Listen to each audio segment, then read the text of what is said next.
Break के बाद स्वागत है आप सभी का सी न्यूज भारत में। खबर अहमदाबाद से है, जहां विश्व कैंसर दिवस 2025 सरदार वल्लभ भाई Patel memorial auditorium hall Ahmedabad में मनाया गया। विश्व कैंसर दिवस के अवसर पर सिविल अस्पताल की प्रतिष्ठित डॉक्टर विधायक दर्शनाबेन वाघेला और अन्य गणमान्य व्यक्ति उपस्थित रहे।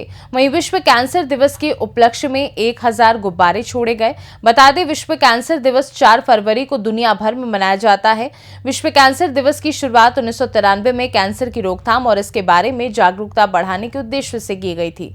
विश्व कैंसर दिवस का विषय है मैं हूं और मैं करूंगा। ये थीम 2019 से 2021 तक बरकरार रखी गई, जो इस वर्ष भी अपरिवर्तित है। पहला विश्व कैंसर दिवस 1993 में जिनेवा, स्विट्जरलैंड में अंतर्राष्ट्रीय कैंसर नियंत्रण संघ द्वारा मनाया गया था।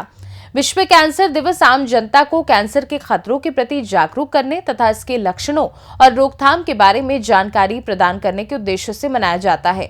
वहीं इस बारे में डॉक्टर शशांक पंड्या ने क्या कुछ जानकारी दी, देखिए। समग्र विश्व में 4 फेब्रुआरी विश्व कैंसर दिवस तरीके उजवવામાં આવે છે।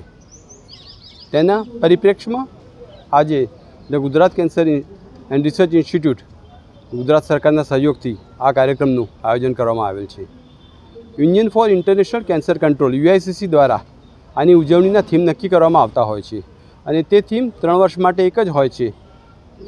2025 થી 2027 નો જે થીમ UICC દ્વારા આપવામાં આવેલો છે તે યુનાઇટેડ બાય યુનિક, એટલે કે આમાં જે કેન્સર પીડિત દર્દી જે છે તે કેન્દ્ર સ્થાને છે।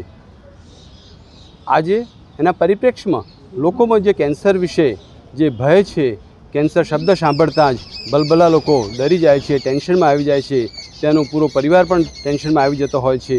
તે લોકોને આમાં સાંત્વના મળે અને પ્રોત્સાહન મળે તે માટે અમે જે કેન્સર વિજેતાઓ છે, એટલે કે જે દર્દીઓએ કેન્સરને માત આપી છે, 10 વર્ષથી વધુ સમયથી કેન્સર સામે તેઓ વિજયી થયા છે, તેવા કેન્સર હીરોઝનું આજે આપણે સક્સેસર સ્ટોરી સાંભળવાના છીએ કે જેથી કરીને સમાજમાં એક મેસેજ જાય કે કેન્સર મટી શકે છે અને ડરવાની કોઈ જરૂર નથી। કોઈ પણ જાતનું કેન્સર હોય, પરંતુ જો તેની યોગ્ય સારવાર કરવામાં આવે તો કેન્સર મટી શકે છે અને તે દરેક દર્દી જે છે, દરેક કેન્સર હીરો છે, તે તેની ભાષામાં જ સ્વ-અનુભવ આપણને કહેવાના છે કે જેથી કરીને લોકોને પ્રોત્સાહન મળે અને સમાજમાં એક મેસેજ જાય કે કેન્સરથી ડરવાની જરૂર નથી, આપણે સૌએ સાથે મળીને તેને હરાવવાનો છે।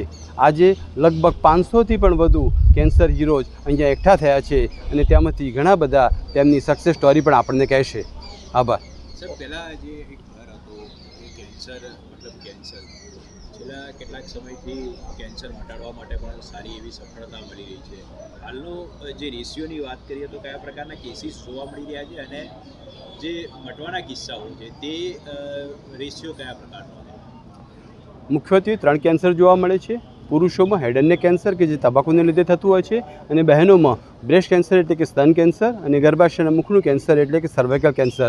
આ 3 કોમન કેન્સર છે જેનું પ્રમાણ લગભગ 45 થી 50% જેટલું આપણે ત્યાં જોવા મળતું હોય છે અને જો તેનું વહેલું નિદાન શક્ય થાય તો 100% આપણે તેવા દર્દીઓને ઉગારી શકીએ છીએ। આજે મેં જે અગાઉ તમને કહ્યું એમ દરેક જાતના કેન્સરના જે દર્દીઓ જે છે કે જેઓને કેન્સર હતું અને તેઓ 10 વર્ષથી વધુ સમયથી કેન્સર સામે લડી અને કેન્સર વિજેતા થયા છે, તેવા અહીંયા એકઠા થયા છીએ અને તેના દ્વારા જ આપણે એક સમાજમાં મેસેજ આપવા માગીએ છીએ કે કેન્સરની સામે આપણે ડરવાની જરૂર નથી, આપણે સૌએ સાથે મળીને લડવાનું છે તો 100% આપણે કેન્સરને હરાવીશું। અને ગુજરાત સરકાર અને ભારત સરકારના સહયોગથી આપણી જે ઇન્સ્ટિટ્યૂટ છે તે અત્યંત આધુનિક મશીનો પણ વસાવવામાં આવ્યા છે। મને એક વાત જણાવતા આનંદ થાય છે કે PMJ યોજના જે શરૂ થઈ તેના લીધે આપણા 2024ની જો હું વાત કરું તો આપણા દેશના દરેક રાજ્યમાંથી, દરેક રાજ્યના ખૂણે ખૂણેથી દર્દીઓ GCRI ખાતે સારવાર માટે આવેલ છે।